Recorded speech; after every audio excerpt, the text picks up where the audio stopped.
મોરબી શહેરમાં કાયદા વ્યવસ્થાને લઈ ચિંતાજનક બનાવ સામે આવ્યો છે। શહેરના શોભેશ્વર રોડ પર આવેલી યોગીનગર સોસાયટીમાં એક યુવકે પોતાના પાડોશી પર ધારદાર પથ્થર વડે હુમલો કર્યો હોવાની ઘટના પ્રકાશમાં આવી છે। મળતી માહિતી મુજબ ભાવેશ રતિલાલ અગેચાણિયા ઉપર પાડોશમાં રહેતા એક યુવાને અચાનક હુમલો કર્યો હતો। હુમલામાં ઇજાગ્રસ્ત થયેલા ભાવેશભાઈને તાત્કાલિક સારવાર અર્થે હોસ્પિટલ ખસેડવામાં આવ્યા હતા। તેમની હાલત સ્થિર હોવાનું જાણવા મળ્યું છે। ઘટનાના સીસીટીવી ફૂટેજ પણ સામે આવ્યા છે, જેમાં હુમલાખોર યુવક પથ્થર ઉઠાવી હુમલો કરતો સ્પષ્ટ દેખાઈ રહ્યો છે। Story report by Himanshu Solanki, Morbi.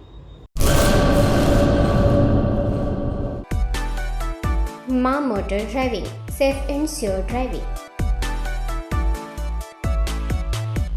Driving એ શોખ સાથે આપની મોટી જવાબદારી પણ છે। અમારા ઇન્સ્ટ્રક્ટર દ્વારા સચોટ અને સરળ માર્ગદર્શન।